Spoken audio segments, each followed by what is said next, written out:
Olá, estamos hoje com o primeiro episódio do Web Session. Estamos com a doutora Carla Silver, psiquiatra.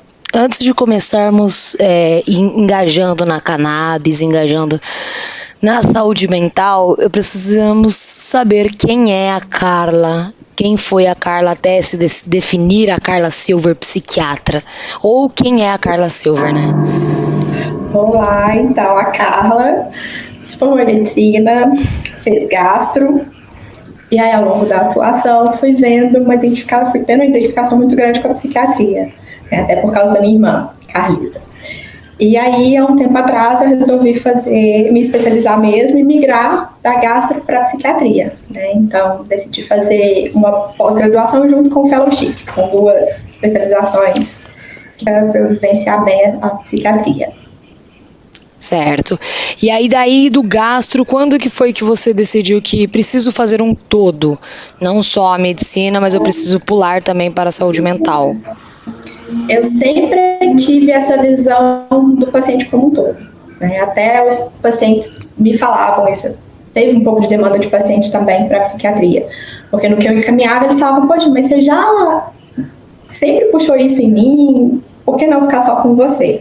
Aí eu falava, não, então eu preciso estudar para ter o conhecimento e poder cobrir isso, mas a parte gastro eu sempre vi muito saúde mental, principalmente ali o eixo cérebro-intestino, isso sempre chamou muito a minha atenção.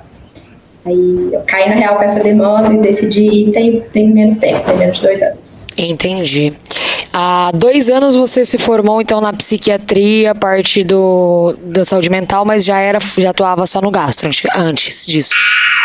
Isso, há 2 anos eu entrei, né, atuava só como gastro. Legal. E daí em diante, quando que você começou a entender e estudar um pouco da utilização da cannabis dentro de algum tratamento paliativo ou associativo com os seus pacientes? Na gastro tem em torno de 3 anos, se não me engano. Nossa, muito tempo. Gastro tem mais tempo. Nossa. Já usava em doença inflamatória, síndrome do intestino irritável, pacientes com doenças funcionais eu já usava. Sim, que a psiquiatria foi mais recente. Foi mais recente? Isso. Você tem algum tratamento especial agora? Um tratamento especial agora, na psicologia, na psiquiatria, desculpa, que você está atuando mais? Por exemplo, ultimamente eu tenho tido mais pacientes que eu estou utilizando o CBD, THC, que seria os canabidiol, e o THC para certa doença. Eu notei que alguma patologia desses 2 anos para cá, que seria da pandemia para cá, aumentou. O que aumentou bastante, principalmente pós-pandemia, foram os transtornos relacionados à ansiedade, né? E aí inclui ansiedade generalizada, síndrome do pânico. Isso aumentou muito, eu acho que muito E eu percebi que não são sintomas que começaram agora. Acho que as pessoas começaram a perceber mais esses sintomas que já vinham de muito tempo e que muitas vezes a pessoa achava que, eu sou assim, é da minha personalidade. E aí com a pandemia, como ficou mais restrito, as pessoas tiveram que olhar mais para si, né? E aí as pessoas começaram a perceber que isso não é normal. E aí também teve a questão da internet, né? A pandemia também trouxe... O acesso à internet aumentou, não tem o que falar, tá muito alto. Então, teve mais informação e o TikTok, né? Tá tudo no TikTok também agora. Passa um dedinho, já tá lá os vídeos. Acaba que no momento de distração, de lazer, você consegue ter ali uma informação de qualidade no seu momento de distração. E aí as pessoas começaram a entender mais e perceber que não é normal isso, né? Então você notou que na pandemia o aumento da ansiedade realmente foi gradativo, né? No pós, você imagina que no pós-pandemia, que agora a gente tá tendo um cenário pós, né? Eu acho que em 2022 a gente vai poder falar que o Brasil conseguiu passar a pandemia, passar por um todo, porém vai ter a sequela. Tudo que você passa, por exemplo, a febre, a peste negra, a febre amarela e a tuberculose, tudo teve um pós. A sociedade, ela vive um pós. Você acredita que isso vai existir ou criar algumas novas doenças aí? Fala um pouco pra gente. O que a gente está percebendo é que esses transtornos ali ligados à ansiedade, por exemplo, de fobia social também, transtornos de alimentação, eles têm ficado mais... Pessoas que já tinham, que não eram tão fortes, está ficando mais, porque aumentou o medo, né? Mesmo com a vacina, com todas as medidas, as pessoas ainda têm um pouquinho de medo que em algumas pessoas é muito forte. E eu acho que o que vai ficar vai ser essa atenção mais para si, né? De preocupar com a sua saúde mental, de perceber que é importante você estar bem, não só fisicamente. Então você acha que o pessoal da fobia social, essas pessoas mais introvertidas, são as pessoas que vão ter um reflexo lá na frente maior perante a pandemia, né? Porque ela já era mais reclusa e aí agora ela tem medo de... Querendo ou não, tem pessoas também que tem aquela... aquela pessoa que toma muito remédio, até esqueci o nome. Meu Deus. Hipocondríaca, exatamente. A pessoa hipocondríaca, ela já tem medo de tudo. Imagina ela ter que sair agora, imaginar que tudo tem vírus, tem bactéria, tem germes. Então, mais o medo. Mais o medo. O toque também ficou muito exacerbado. Quem já tinha antes um toque ali um pouco mais ameno, ficou mais exacerbado, que é mais uma preocupação, né? Que a pessoa tem ali de conferir se tá com a mão limpa, se a máscara tá no lugar. Se já limpou a máscara, se não lavou. Exatamente. Isso fica mais intenso. E eu acho que o que mudou muito também foi o olhar para a saúde mental. Certo. As pessoas, como assim um olhar? As pessoas se olharem, fazer o autocuidado sem precisar de alguém dar aquele toque? É isso que você quer dizer? Isso, perceberem que é uma coisa importante e que não é só aquela coisa de doido, né? Que antes tinha muito preconceito. Ai, coisa de louco. Entenderam que agora as pessoas estão entendendo que é necessário cuidar da saúde mental e de todo mundo. Por um todo, né? Começa na cabeça e mexe no todo fisiológico. Eu acho que as pessoas que não têm o cuidado, até, enfim, pros parceiras que vai ouvir, as pessoas que não têm esse cuidado, esse costume de procurar um psicólogo ou um psiquiatra, tende a desenvolver alguma doença, alguma patologia e doença que ela nem sabe. Às vezes é só uma dor no estômago, de cabeça, se torna corta fome, sono, mexeu no sono já altera em 75% do corpo. Exatamente, não rende tão bem, o trabalho não vai tão legal, o relacionamento, tanto com família, com amigos, o relacionamento amoroso também não flui tão bem, porque a parte mental não tá legal. Fora a questão física também, que tá muito ligada, né? Fora a questão financeira, né? A gente teve uma mudança aí, o quadro do Brasil econômico foi muito diferente, então eu fico imaginando as pessoas que já tinham problemas rotineiros, já tinha casa para cuidar, faculdade para cuidar, trabalho, filho, e aí agora teve a desestrutura econômica. Imagina o cérebro dessa pessoa se ela não procurar uma acalmada. E é uma preocupação real, né? A gente tem mesmo que preocupar com isso. E é uma questão que realmente pesa muito. O Brasil geograficamente o Brasil é em populações da classe baixa. Se você não cuidar, isso vai refletir diretamente, porque a classe baixa ela é ligada à questão econômica, ela trabalha para uma pessoa. Se ela não trabalha bem, você vai ter uma péssima empresa, seus funcionários vão ser péssimos, sua empresa vai ser mal nomeada, seu serviço vai ser mal prestado, seu pós-compra vai ser ruim. Então, essas pessoas, principalmente como o Brasil tem muito mais isso agora de deficiência financeira, as pessoas da classe baixa têm que procurar um tratamento, eu acho. Ainda mais seja para ansiedade, que é o que deu boom agora, né, 2021. Uma das coisas boas que a gente vai colher nesse pós-pandemia é esse olhar mais atento para a questão da saúde mental, né, com não tanto preconceito, com considerar mesmo como uma questão que tem que ser observada e que em alguns casos tem que ser tratada assim, sem tanto aquele preconceito de achar que é fraqueza, é falta de religião, que existe mesmo uma questão muitas vezes biológica ali por trás que tem que ser observada. Você tem pego bastante homens? Porque homens é um pouco mais quadrado para procurar ajuda psicológica. A gente sabe que eles tendem a achar que é coisa de, entre aspas, como eles dizem, coisa de viadinho, coisa que já passou há muito tempo, já... Nick. Coisa de louco. Você tem pego bastante homens? Aumentou? Aumentou. Ufa. Há mudanças. Aumentou. Há mudanças. Acho que diminuiu um pouco esse preconceito e eles passaram a observar assim, acho que pode melhorar, eu tô sentindo tal coisa, então acho que isso não é tão bom. Por isso que eu percebi que esse aumento não são sintomas recentes, são sintomas muito antigos, que a pessoa só se se tocou que era realmente uma questão que precisava de ajuda agora, durante e no pós-pandemia. Então, pensando pela pandemia, foi bom a pandemia aí. O pessoal ficou na internet, fez viral, fez challenge e descobriu você e sua família e todos os psicólogos e psiquiatras que existem no Brasil afora. Essa parte, sim. Pelo menos, tirando todo o caos que a pandemia trouxe, né, gente? O novo normal. Eu acho que a pandemia trouxe um caos. Isso, e a gente ainda tá vendo como que isso vai andar, né? Como que vai ficar esse pós-pandemia, né? Que agora que as coisas estão ficando mais tranquilas, agora que a gente vai começar a ver esse pós. Eu, como uma pessoa muito ansiosa, parei esse podcast para separar especialmente para as pessoas terem esse cenário pós. O intuito é que a Unifesp todos escutem que a pandemia não é só um efeito, tem um reflexo. E ela vai ser agravante para uns, difíceis para outros vai ser tudo de bom, nem sentir. E a gente tem que ter um cuidado com si mesmo, porque senão vai piorar. Pode ser que surja um surto geral, igual teve, sei lá, em que ano na China, sei lá, pelo que, faz um tempo. Todo mundo se matou. Eu falei, gente, que isso? Como assim? Todo mundo vai se unir e vamos se matar.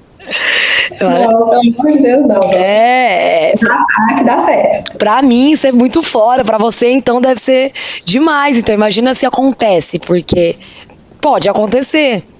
Pode, não, por mais que a gente tenha estudos que deem uma noção de como vai ficar, não tem como a gente prever exatamente como que vai ser isso. Até porque o cérebro de cada pessoa pensa sempre no individual, ninguém pensa no coletivo. Não existe coletivo. E tinha uma professora que falava muito, o paciente não lê livro. O cérebro da gente não vai seguir o que está no livro. Cada um tem uma particularidade ali que a gente tem que considerar, né? E agora, entrando nessa questão do cuidado, você trabalha há 3 anos, você notou alguma diminuição de sintomas, como se diz, sintomas negativos, que agora, com o tratamento da cannabis, você continuou usando, né? Seja o seu modo que você usa, indica para os seus pacientes. Você teve uma redução de efeitos adversos com os medicamentos. Se a pessoa tomava, sei lá, tomava um opioide, aí ela começou a tomar cannabis. Se ela notou que realmente o opioide deixava ela com um pouco mais de enjoo, ou até mesmo mais trêmula, e já a cannabis já não tinha um efeito tão assim, ou até trouxe um outro benefício. Conta pra gente um pouquinho aí. Sim, o cannabidiol, ele tem uma segurança bem importante, né? É bem seguro.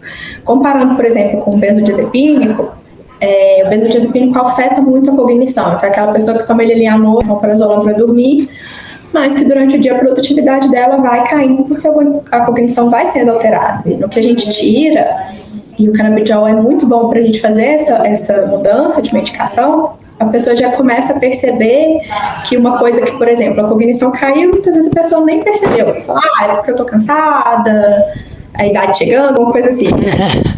Quando que troca pro cannabidiol, a pessoa começa a falar, nossa, mas meu sono melhorou, mas meu rendimento no trabalho, até meu chefe falou que tá muito melhor.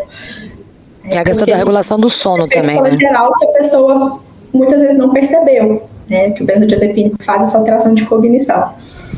Então, a pessoa percebe bastante isso ao longo do tratamento, sim. As pessoas que também têm problema com gastrointestinal, ela também percebe quando começa a inserir um pouco de THC, né? Que começa a mudar a alimentação, ela começa a comer melhor, ela começa a ter menos enjoos, porque pessoas com problemas gastrointestinais... Eu posso falar em especial, gente, eu tenho enjoo. Enjoo é uma derrota. Quem enjoa sabe o que é. Eu odeio enjoar. Parece muito grande. Nossa, né? Olha, gente, vocês gostam de ir pra praia? Agora imagina você ir pra praia, tá no jet ski a 100 por hora e aquilo balançando todo o tempo, assim, não para. É horrível, horrível enjoar. Eu, particularmente falando agora como um relato meu, eu posso falar, eu odeio enjoar. Então imagina as pessoas que têm problemas, principalmente, nossa, até do intestino frágil que você falou, que tem o enjoo e tem aquela questão também das fezes. Então, o que elas relatam pra você com essa entrada? Então, acho que para responder isso, a gente pode falar um pouquinho das duas substâncias que a gente usa mais da planta cannabis. O que você acha? Arrasou, pode começar, deixo toda a vontade para você. Então, a gente tem o canabidiol, né? E nosso corpo ele já tem receptores endógenos. O famoso CBD, né? Isso, a gente tem tanto endocannabinoides quanto receptores para canabinoides já no nosso corpo. Tá? Então, nosso corpo já é uma substância muito, muito familiar para o nosso organismo. O canabidiol, ele tem muito efeito no sistema nervoso central, então ele ajuda muito em transtornos de ansiedade, de depressão, em doenças neurodegenerativas também. E ele também tem receptor no nosso intestino, então ele vai ajudar também na parte de doenças funcionais, eu nem sabia, de motilidade. Ele também tem receptor ali, ele é um receptor, o CB1, que é muito receptor no sistema nervoso central, um pouco no periférico, e tem também receptor CB2 ali no intestino bastante. Que é o que está sendo estudado mais recente, né? A divisão do CB1 e CB2. E ele também atua ali. O canabidiol, ele é uma substância que ele vai ajudar na homeostase, que é a nossa célula funcionar de uma maneira mais eficaz, né?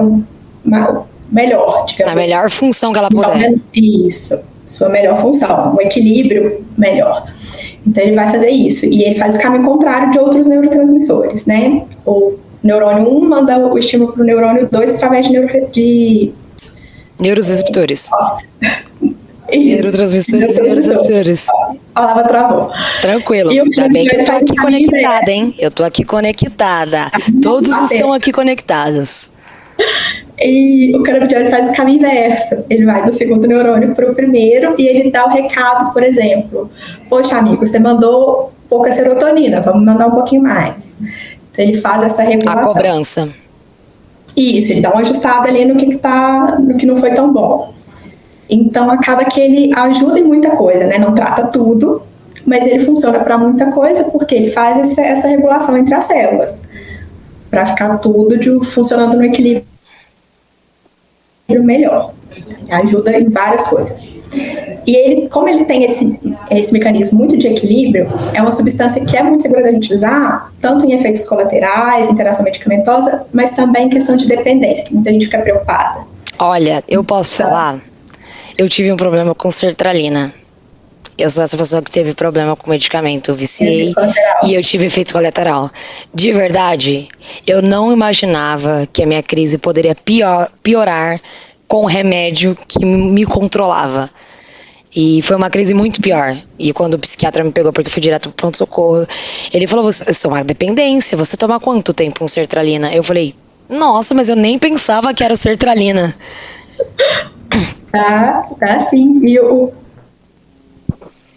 como que o canabidiol ele age? Como ele tem esse mecanismo, a própria substância faz o controle das adicções, por isso que às vezes a gente usa também dependente químico no tratamento de adicção, porque ele faz esse controle. Então quem usa, a própria medicação já faz esse controle para não ter essa dependência. Então o remédio, quando a gente vai tirar, a gente consegue tirar com tranquilidade, não fica isso. Já o THC é outra substância que ela sim pode gerar um pouco de dependência, isso depende também da dose, da forma que é utilizada. Por isso essa questão diferente de óleo, de a planta fumada, a planta em pasta. A planta full espectro, né, que é o modo que eu imagino que você mais usa, que é o olhinho de pingar no café. Isso, é o óleo que tem um pouquinho de THC. O THC também ajuda o canabidiol a entrar no receptor. Então ele ajuda esse efeito. Então geralmente a gente usa um pouquinho ali, menos de 0,03%, uma quantidade muito pequenininha, que é o full espectro. Em crianças que tem o THC, ele é aquela substância que dá muita alucinação, que dá aquela onda, né? A onda.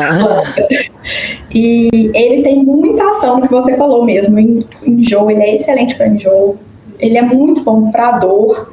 Então, paciente que depende de opioide, morfina, por exemplo, ele é uma excelente opção. E a gente consegue titular essa dose percentual do THC para não ter essa adicção.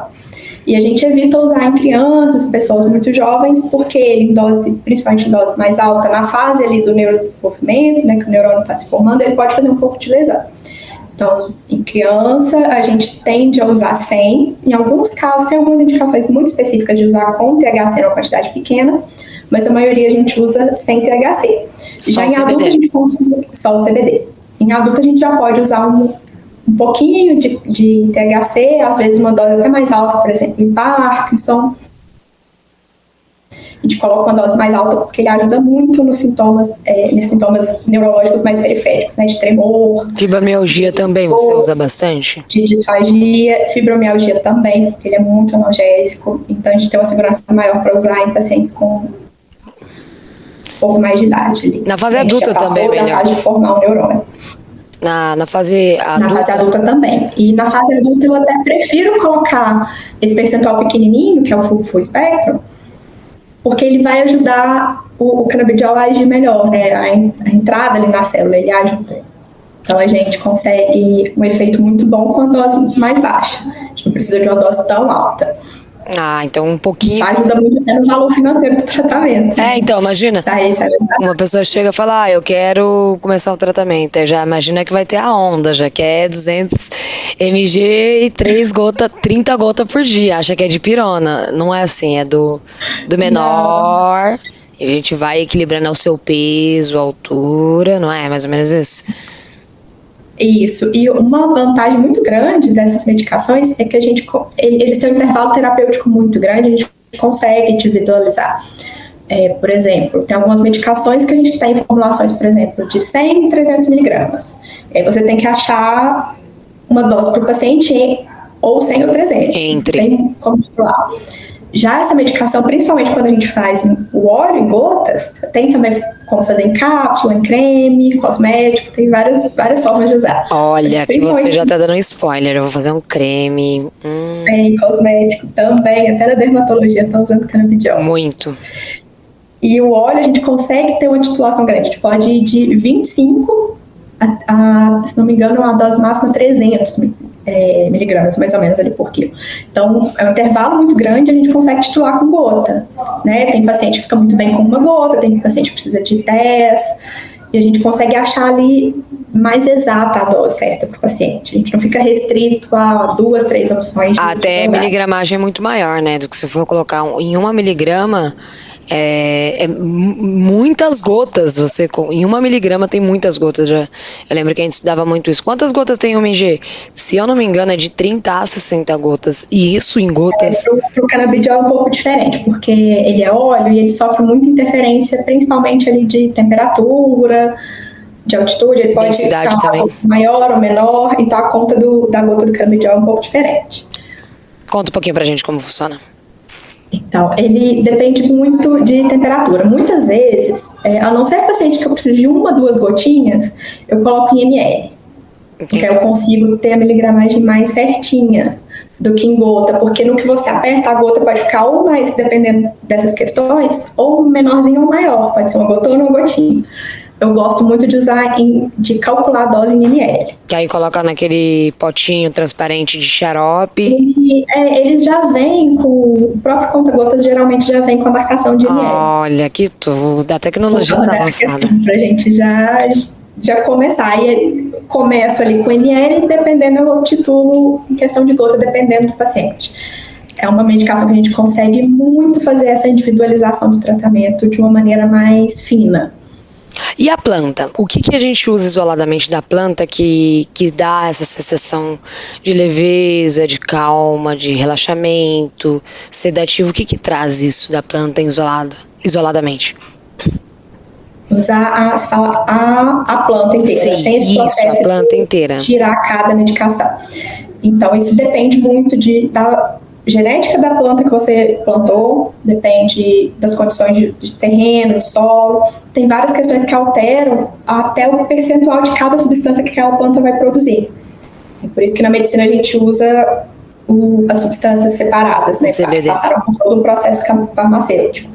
Porque cada planta depende muito. Tem planta que tem muito THC, tem planta que tem um pouco menos. Mas na separação, você usa ainda, separando, você continua mantendo os terpenos e os endocannabinoides, flavocannabinoides, do mesmo jeito? Isso, a gente consegue essa questão dos terpenos, né, que são tipo, os temperinhos que a gente fala, como se fossem os óleos essenciais, né? Tempenos, já ouvi de tudo, já terpeno. Parecido. Quem fala de terpeno e não conhece é cômico, a pessoa, interpeno? Ele não é só da cannabis, né? Eles têm outras plantas que são como se fossem aqueles óleos essenciais, né? Tem, por exemplo, no alecrim que tem. Óleos essenciais também é outra coisa que está entrando muito em alta, né? Falando nisso, puxando esse ganho. Isso, e a gente consegue, nas nossas formulações, a gente consegue escolher ali o que a gente quer. Né? Por exemplo, lavanda, está muito relacionada a relaxamento. Então, a gente consegue escolher. Então, tem formulação com terpeno, sem terpeno, a gente consegue, na formulação titular, individualizar para o paciente também. Que bacana. Então, o paciente ele consegue isolar o que ele quer. Você consegue isolar para o paciente já com o óleo o que ele está sentindo, se vai ser não é um tratamento, né? Vai ser um tratamento, não vai ser uma cura, mas é um tratamento mais tranquilo, ele vai se sentir mais relaxado. A gente tem uma tecnologia muito boa nisso, né? Então a gente consegue, hoje a gente tem, como eu falei, tem várias formulações diferentes, aí tem com terpeno, sem terpeno, com THC 100, com 1% de THC, com 0,03% de THC, tem cosmético, tem creme vaginal. Então, na ginecologia também usa. Olha, gente. A gente tem uma gama imensa de opções de medicação que a gente pode escolher qual é mais adequada para aquele paciente. E fora, né, a questão da reação adversa que vai diminuindo, a qualidade de vida vai melhorando. Diminui, ele é um remédio mais seguro do que a maioria das medicações convencionais, digamos assim, né? Porque é sintético também, querendo ou não. A maioria é um pouco sintético, que tudo que entra no sintético é... E é de fora, e são medicações que atuam num ponto, mas também atuam em outro que você não queria mexer, mas que acaba precisando mexer porque você precisa daquela medicação. Então, e com o aumento das pessoas com ansiedade, elas têm relatado que tá melhor o sono, porque eu sei que o sono é o que regula tudo na pessoa. Se a pessoa dorme mal, ela acorda brava. A fome também, porque pessoas com fome são rígidas e grossas. Tem melhorado? Sim, muito. Tem até, na Europa o canabidiol já entra, inclusive, como protocolo de tratamento para algumas doenças psiquiátricas, porque é uma medicação muito segura. E tem um efeito muito bom, isso é comprovado. Tem algumas doenças que ainda estão em estudo, que a gente vê o benefício, mas... Você entende bem isso, né? De tipos de estudo científico que a gente tem, né? Temos épocas de estudos e tipos, porque são épocas, tudo é numa época aqui. Exatamente. E aí, estudos assim que confirmam que é uma medicação muito segura, a gente já tem para algumas doenças, né? Ansiedade, para depressão, algumas outras doenças a gente tem confirmando. Outros têm uma sugestão muito forte, outras patologias, mas ainda precisa bater aquele martelinho, né? Falta um pouquinho mais um pouquinho. Isso, por questão muito mesmo porque a ciência é muito séria, né? A ciência é séria e, infelizmente, tem uma questão da ciência versus a querida e o nosso querido governo. A questão sociedade e governo. A gente trabalha ciência, sociedade e governo. E é muito difícil trabalhar só a ciência, só com o governo ou só com a sociedade. É muito difícil. Muito difícil. E aí tem algumas coisas que estão em andamento, mas com resultados muito bons em várias outras doenças. Mas a gente tem uma segurança comprovada já em muita coisa. E o sono, o canabidiol, ele ajuda muito na qualidade do sono, naquele sono de manutenção. Então a gente começa a dormir, muitas vezes a pessoa acorda várias vezes à noite, tem aquele sono mais agitado e de manhã a pessoa não descansou, acorda ainda cansada. E o canabidiol melhora isso, então a qualidade do sono fica muito melhor. A pessoa dorme mais leve, né? Isso, o sono fica efetivo. Tanto que a gente consegue fazer essa troca do benzodiazepínico para o canabidiol, que é muito mais seguro e sem efeito adverso. Então, fora que tem muita gente que é acostumado, eu conheço algumas pessoas que são acostumadas a tomar tarja preta para certas doenças que poderiam... Já tem até uma certa dependência, até um pouco difícil de tirar. Não, a pessoa se nega, acha que o que eu tô falando ainda é uma coisa muito fora da realidade. Muitas vezes, e quando tira, começa a ter sintomas ali da retirada, como se fossem sintomas de abstinência mesmo. A famosa. Mas com o canabidiol a gente consegue. E ele tem pouquíssimos efeitos colaterais e esses efeitos dependem muito da dose. A gente geralmente tem quando a gente usa em doses muito altas. Aí é o Scalifa, ninguém tá falando do Scalifa, a gente tá falando de seres humanos normais.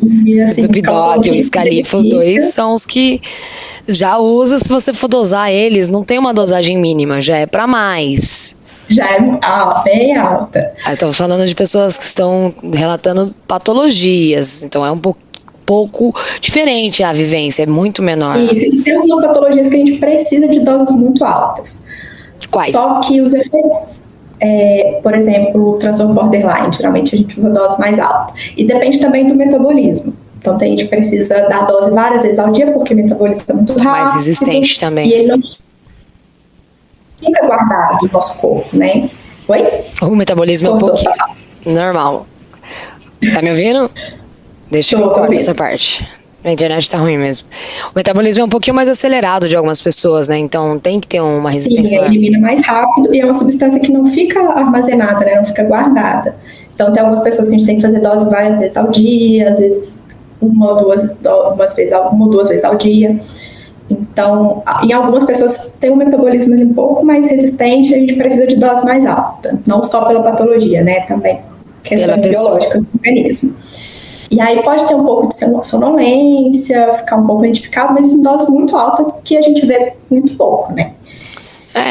Olha, pessoas que têm efeitos colaterais muito fortes com outras medicações. Aí entra aquela questão, né? Se for pra usar, se você olhar, bom, eu falo dos opioides porque, gente, o Brasil tá vivendo isso, o Brasil não tá vendo, continua entregando opioide para qualquer um que tem certa doença e acha que não vai dar nada. Os Estados Unidos sofre há anos a pior crise de opioides do mundo. Copiamos dos Estados Unidos, né? Estamos em segundo lugar. Porque a gente agora a gente tá indo atrás. Não, eu acho que é burrice continuar indicando tarja preta. Eu acho burrice, desculpa falar. Quem acha normal, desculpe, mas eu acho burrice continuar entregando tarja preta, sendo que já temos um jeito de não dar um remédio tão forte, porque a dependência é ruim. A pessoa não vai se sentir confortável a qualquer momento, porque ela acha que ela precisa daquele remédio. Eu preciso daquele pelador. E a gente tem também realmente a questão de dependência, né? Em alguns casos a gente não consegue resolver totalmente com o canabidiol. Como ele faz essa ação ali? A gente usa adjuvante. A gente consegue usar ele como adjuvante, sim, né? A gente consegue. Porque ele ajuda ali naquilo que eu expliquei na homeostase. Muitas vezes, porque o limite do efeito dele é o limite do que a célula consegue trabalhar melhor. Muitas vezes a célula não consegue entregar mais. Entendi. E aí a gente precisa mesmo da medicação tradicional. Muitas vezes a gente associa e tem um efeito muito bom, às vezes a gente não usa o canabidiol, como eu disse, ele não é para tudo, ele é para muita coisa, mas não é para tudo. Mas eu acho que vale muito a gente tentar, né? Não começar direto com uma droga que tem muito efeito adverso, muita complicação, e a gente já tentar com ele, que pode ser sim que a gente tenha um efeito muito bom, nem precise das outras medicações junto. Então, eu conheço uma parceira minha que ela é mais nova que eu e ela já tomou morfina. E, ela é mais nova que eu, se você for olhar a condição de vida dela e fisiológica, é muito diferente, porque ela já é mais nova que eu e ela já teve um filho, então ela já tem um outro fisiológico. E ela já usou, e querendo ou não, a certo momento pode ser que o corpo dela sinta uma dor que precise, que o cérebro, ele que manda, né? Ele bate, se corta lá, acontece um certo acidente, aí ele vai lá e manda, preciso de algo pra parar de doer, preciso de algo, ele fica mandando essa informação pra você. E aí você vai ficando ai, e vai gritando, e vai esgoelando, e aí o seu corpo vai falar, pega aquele remedinho lá, porque ele vai lembrar, pega aquele remedinho lá daquela vez. E aí que vai dar dipirona, vai dar Buscopan, e aí vai entrar com morfina e, não tinha necessidade de aplicar morfina ainda de novo. Eu imagino que seja assim, e principalmente que não tem como falar, a gente tá tratando muitas coisas assim, porque é o que tá no mercado também, a questão da indústria farmacêutica trazer a facilidade. E o que é mais conhecido, o que é mais tradicional. Eu acho que vale muito, principalmente para profissionais de saúde, para médicos, conhecer a substância. É novo, né, porque também. Porque aí você vai... Não tão novo, mas é pouco pouco falado, né? E aqui no Brasil foi legalizado como medicação há pouco tempo, né? A gente tem a Universidade Hebraica de Israel que estuda isso há muito tempo, que tem estudos muito avançados. Mas ele não é tão conhecido. Acho que falta isso de conhecer a substância para você saber indicação, contraindicação, quando usar, como usar, quando colocar isso como primeira opção, que muitas vezes falta conhecer para você ter aquilo no seu portfólio, né? Então, é isso que eu tô querendo dizer. As pessoas não veem ela como uma opção, veem qualquer outra coisa, talvez até pior. Isso, não consideram aquilo como uma opção. E não considera. Eu fico vendo, principalmente, os Estados Unidos, que é o que a gente tem como referência, já que falar de indústria farmacêutica, que tá usando a torta direita na indústria farmacêutica, faz medicamento isolado, faz coffee shop, faz tudo que for para distribuir. Por quê? Já viu que tá dando certo. E, além de tudo, a economia do país, né? Vai lá em cima, cara, não tem como. Eu estou produzindo melhor a economia. Não tem como. Gente, eu falo pros meus amigos assim, principalmente pros meus amigos quadrados. Vocês acham legal gado? Vocês vão ver, vai matar todos os boi e vai encher de maconha. Porque vai ser o único jeito que vai conseguir recuperar a economia, recuperar a saúde, que vai ter farmácia viva. Gado é legal, mas ocupa muito espaço de terreno porque precisa comer. Fora o grande problema sanitário que ele traz, a água. A água ligada ao gado. No futuro pode ser distante. A gente vai ver um monte de país aí legalizando, recuperando CO2, os outros vão falar, nossa, como aqueles idiotas lá de antes, os maconheiros, bandidos, que a gente escuta de tudo. Quem usa cannabis para tratamento, quem indica também é um médico maconheiro que ajuda a maconha. Não abriu ainda o leque. É uma medicação, né? Não entendeu que a cannabis é uma medicação agora séria. É um processo muito sério. Sério. Na verdade, eu consigo falar agora como âmbito da farmácia, o mais difícil, a gente tá anos, todos os países lutando para tentar colocar. O dipirona foi rapidinho. Sim. Penicilina, o cara descobriu lá, a penicilina já tava. Então, se você for colocar, a cannabis é muito mais estudada do que os outros. Nossa, tem muito estudo. Porém, muito novo, tipo, de 10, 15 anos pra cá. E sendo que já existe, eu vejo que lá no Oriente Médio, muito tempo atrás, nossa, na escravatura, antes de tudo isso, já tinha uso dos indígenas também aqui nas nossas terras, então já usava para algumas coisas, e aí aboliram com a entrada da civilização europeia, que é trazendo um pouco mais de cultura histórica. A civilização europeia trouxe isso e aí quis abolir, e aí é onde ficou todo esse preconceito, e também na época o racismo era extremamente imenso, e aí para colocar que a maconha é do preto e os brancos odiarem a maconha por ser do preto, foi do que deu aí a salada que se tornou. Então, e a gente tem um caminho muito longo, principalmente para tirar esse misticismo, essa falta de conhecimento mesmo que tem em relação à substância. Mas eu tenho certeza que com o nosso podcast a gente vai encaminhar pelo menos 60% da população do Brasil para entender o básico, que ajuda na psiquiatria, ajuda na psicologia, ajuda no seu fisiológico. Se você tem uma certa doença, se você acha que você às vezes está parado numa roda, na balada, nossa, senti uma dor aqui. Gente, se você sentiu uma dor aqui e você sentiu que essa dor tá persistindo, e você dorme mal, você come mal, você sabe que você tem um problema. Você sabe que você não está regular. Na regulação do sono, Carla, o que você tem notado quando as pessoas elas tendem a dormir menos, ou que ela tende a trabalhar mais e, enfim, estudar, trabalhar, tudo isso? O que as pacientes relatam para você? Elas falam, eu sinto que eu tô dormindo um pouco menos, mas tá tudo bem. Ou ela nem percebe isso, você que acaba percebendo? A pessoa percebe muito cansaço, né? Que tá muito cansada e que o sono não tem sido suficiente. E aí a gente vai ver que é muito a qualidade do sono que não tá legal, né? A quantidade de horas é muitas vezes até boa, mas não tem a efetividade do sono. E nisso o canabidiol ajuda bem a melhorar esse sono de manutenção. Tem uma qualidade que você tá ali dormindo. E aí acaba que a pessoa acorda mais descansada, porque não precisa mais de tantas horas, porque a quantidade de horas que dorme já revigora. Ah, então a pessoa acorda animada já, como se tivesse tomado umas vitaminas C já na manhã. Sim, mais descansada. Hoje, com o aumento dos seus pacientes que você notou em ansiedade, qual seria a dica que você daria, né, para todos que estão ouvindo o podcast, que estarão ouvindo, para se educar até mesmo, para se cuidar e se educar, né? Sim, prestar muita atenção no nosso comportamento, na nossa produtividade, dar atenção para quem está à nossa volta. Muitas vezes quem está convivendo com a gente percebe algumas mudanças mais sutis de humor, de comportamento. Então, ouvir quem está próximo ajuda muito. E falar muito sobre você, né? Assim, à medida, claro, com o limite do que você se sente confortável, mas falar sobre você. E se ele tiver... Porque falando a gente percebe mais. E se ele tiver vergonha? A gente percebe muito.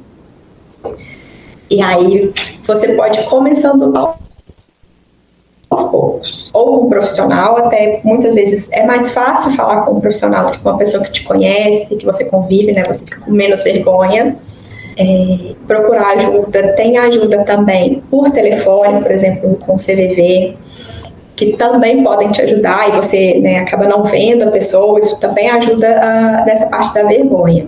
Mas é muito importante falar, principalmente quando você percebe que você está sofrendo ali, que não está fácil. Que tá difícil para você e você precisa conversar alguma coisa com alguém que você também não sabe o que é, né, na verdade. E muitas vezes você não percebe, e ao longo do tempo você vai descobrindo. Né? Se você percebe ele que não tá legal, não tá produzindo bem, notou que tá sentindo muita ansiedade, que tá mais triste do que o normal, não tá vendo as coisas boas que acontecem, você não dá muita importância, são sinais para você ficar atento e dar importância. E deixa eu fazer uma pergunta agora mais sobre os seus tratamentos. Você já pegou algum paciente, ou alguma paciente, na verdade, que tem Alzheimer? Porque o pessoal mais velho é um pouco mais fechado para usar, para ser inserido o CBD. Você já teve dificuldade com eles ao longo do atendimento? A gente, no que você expõe, que você fala com propriedade e com um pouco de técnica também, que você mostra que o assunto é sério, e que quando você conhece a medicação que você está propondo e você tem segurança daquilo, o paciente percebe então essa segurança. Então já é bom aí. O pessoal mais idoso já pode ficar tranquilo que tá tudo bem. Já, porque percebe que você conhece, que você tem propriedade do que está falando, então ajuda na aceitação. O jeito de propor medicação também ajuda muito. Você não começar a falar já considerando que é alguma coisa que tem um preconceito. Você falar com naturalidade. Da mesma forma que você fala de outras medicações. Sim. Então foi bem tranquilo, que bom, porque acho que foi o que eu falei, o meu maior medo é a questão da galera nova achar que é uso recreativo, sendo que não é só assim, não é uso recreativo. Pra galera mais nova não é tão indicado se você não tem uma doença. E pra galera mais velha aceitar, porque eles são muito quadrados, a cabeça é muito fechada ainda. Foi de uma vivência e de uma época muito diferente da nossa. Muito, muito diferente. Mas que bom que tá dando certo, que bom que já entendemos que tá funcionando, tá sendo usado. Você tem usado muito com seus pacientes, ainda mais com o aumento aí das questões da ansiedade, depressão, das síndromes, né, principalmente da saúde mental. E eu queria agradecer, eu acho que não tem como agradecer mais do que falando obrigado novamente, obrigado. Eu que agradeço. É muito importante ter alguém, um profissional, pra gente conversar e abrir esse leque de informações, até mesmo para as pessoas mais pobres, as pessoas mais humildes, parceiras, eles têm que ver que tem sim ajuda. Não vou só pra onda também, não vai achando que você vai pegar o THC, nem sempre. Seu caso pode ser o seu caso só de CBD e você vai ter que se contentar em ficar só quieto e relaxado. Então, todo mundo merece.